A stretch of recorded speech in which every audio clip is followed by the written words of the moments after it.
Hello everybody, welcome to the history of the Dulcimer. I have one, it's not your normal standard one, this is a normal fretted one. I'll explain that on the other side. Hopefully you enjoy this wonderful little video on this wonderful little instrument. And what we're going to do is, when I see you on the other side, we'll talk more about my relationship with this wonderful instrument and we'll go from there. So I'll see you on the other side. Enjoy this history lesson. But for now... The Appalachian Dulcimer has many variant names. Mine is a modern take on it and would be more of a fretted dulcimer. The Appalachian Dulcimer, however, is a fretted string instrument, typically with 3 or 4 strings, originally played in the Appalachian region of the United States. The body extends the length of the fingerboard and its fretting is generally diatonic. Its actual origins remain open to speculation, but from what is known about the instrument, it is that it first appeared in the early 19th century among Scottish-Irish immigrant communities in the Appalachian Mountains, but strangely can't be traced back to Scotland or Ireland. But one good solid theory is that the early settlers were unable to make the more complex violin in the early days because of lack of tools and time.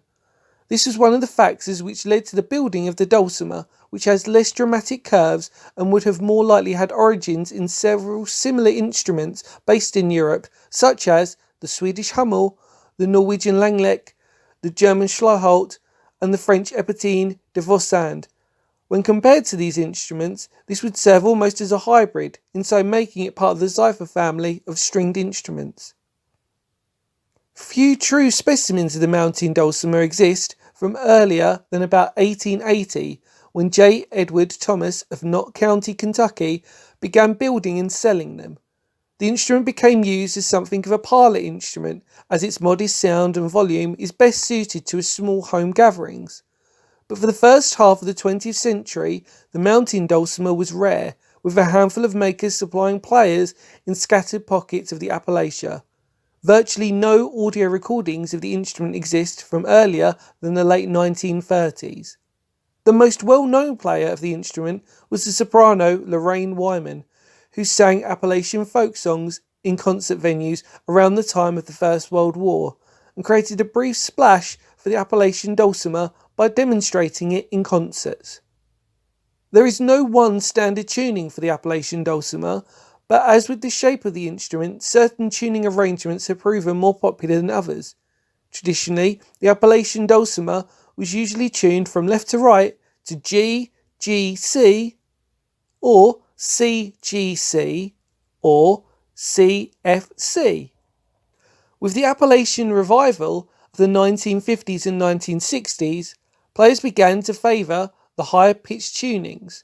This is not uncommon in the history of many stringed instruments, with players often claiming that the higher tunings make their instruments sound brighter. In consequence, the original traditional tunings migrated up a whole step and became D, A, D, A, D, and D, G, D, which are the most common modern tunings for 3-course Appalachian dulcimers. So, I am a bit of a greedy dulcimer player, and what do I mean by that? Well, I kind of have two. They're quite cheap and they're very lightweight and they're easy to carry around. So if you're a giggy musician, they're just a perfect instrument, really. And I've actually played a few sets with just a dulcimer, which has been pretty cool, actually.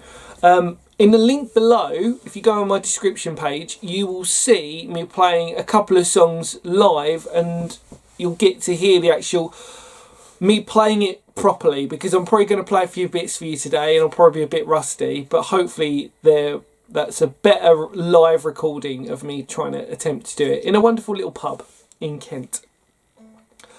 But let's talk about this one. So both models that I have are Seagull M4 mahogany dulcimers, and the difference between these and a standard dulcimer, as you probably saw in the video in the history part, was that normally a normal dulcimer or standard dulcimer would have the neck in the body, so you'd literally be playing it in there, and then so therefore the headstock would sort of be at the end, and then you'd normally play it in your lap, so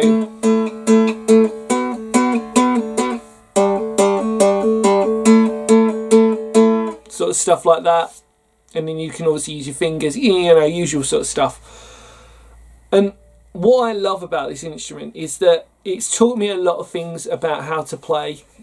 And I know what you're probably thinking, well, how? I mean, like, you know, what can this teach you? And what I can say is, obviously I come from an alternative background. Can you guess? Tattoos, first Charles, yeah. And when I really got into acoustic music and folk music, I really learnt so much about extra aspects of instrumentation and melody that I didn't think I'd ever come across. And really, the Dulcimer was the final instrument that I bought, folk instrument, which you may or may not see in previous videos to come, or past videos, depending on where you're coming from, where you see me play lots of different folk instruments that I really like. I'm not going to play all of them, I'm not going to record all of them, because these are really just sort of, you know, I'm not a master of this in any of these instruments by any means, but I do use them a lot in my musical projects, or certain musical projects, because I'm quite a busy boy at the moment. And that's it. This one, the reason why we've got two, so the reason why we've got two at the moment is because we're experimenting with different tunings. And what I realised with this one is that this one's an electro dulcimer, so as you can sort of see, and that's the difference between the one that's down there that's just a standard sort of, I keep whacking it against things, sorry, it's just a standard dulcimer. So it's beautiful as well, like, even though it's out of tune. Is it? Yeah, it is. Won't play that one. And I put a clip-on tuner on this one because although that tuner's good on this dulcimer, I kind of like trust this more, and I've sort of gone between the two, and that one feels like it's a little bit more out than that one and whatever. So, and at the moment, because this one doesn't seem to be behaving itself properly, it sort of keeps going out of tune a little bit. So, but yeah, this one's the electro one, that one down there is just your normal standard one. And they both sound incredible. I've not plugged this one in because I kind of just want you just to sort of hear it in its natural state. And yeah, you can do a lot of really cool things with it. But like I said, what I learned was that this instrument punishes you for playing too hard on it. And what I mean by that is you'll get this buzz sound if you like literally launch into it. So initially when I first started playing this instrument, I used my fingers, natural technique.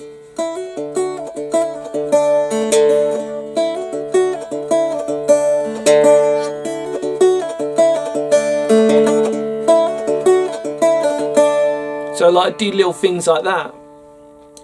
And I realised that my thumb was sort of giving off a bit too much attack.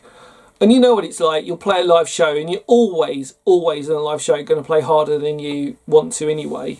But the beautiful thing about this was it taught me not to. And it said, actually, it's okay to play softly. So when I got my plectrum and I started playing, I could create these amazing sounds that just sort of like was just about control of the right hand, just playing softly.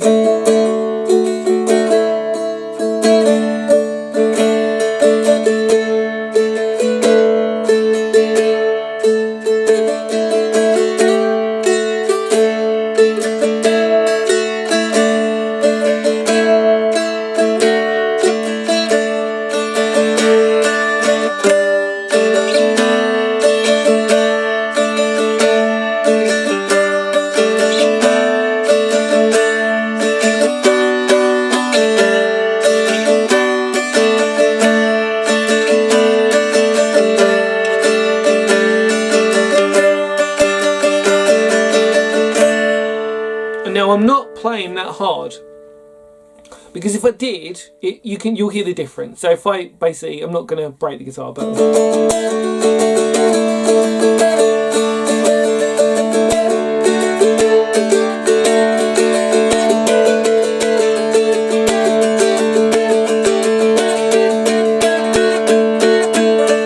that kind of sounds alright, but it kind of blurs a little bit. Whereas if you go,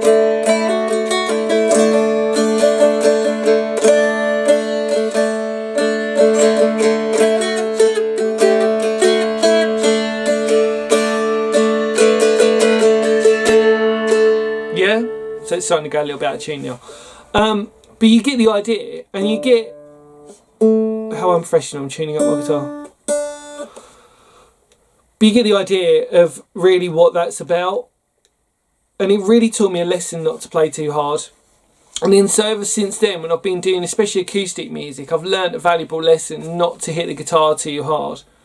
And also another lesson that we learned whilst recording was that this instrument does not need a full band behind it. It just needs to be in its natural element. And it just gives you so much texture that you didn't think you'd ever have with any other instrument. And yeah, I love it to bits. It's a beautiful thing. The only problem, apart from the other problems, it sounds like it's got problems. It doesn't have problems. But the other things that you may or may not be aware of is that you have to really buy individual strings. You can buy packets, but these are individual ones because of the certain gauges that this will require.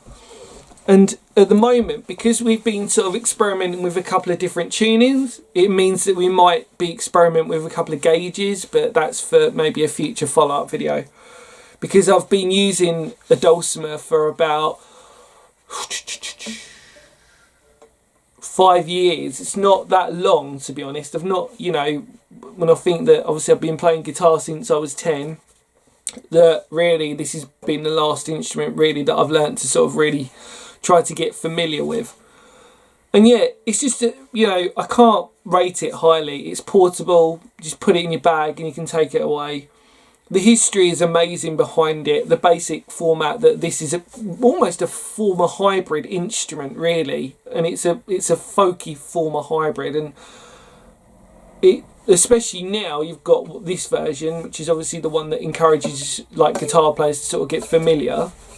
You know, you can bar it. It's obviously in an open tuning, so the tuning that this is in is D, A, and then D.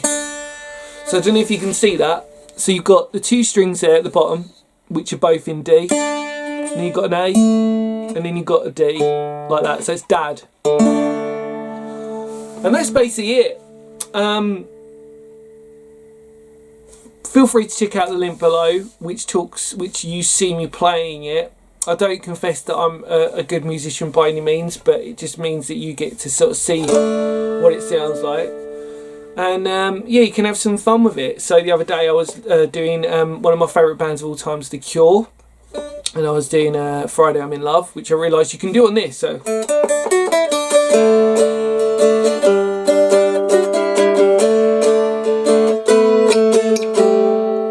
yeah, everybody knows that riff.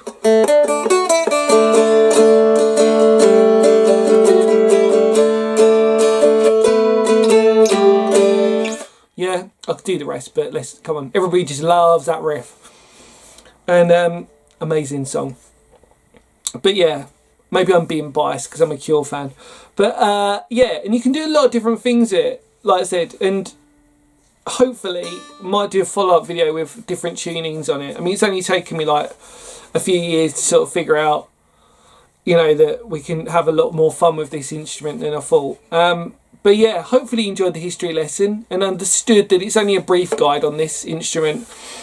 And yeah, hopefully you're all staying safe, and you might be converted. You might be like, wow, actually, I can play this. If an idiot like me can do it, you can do it.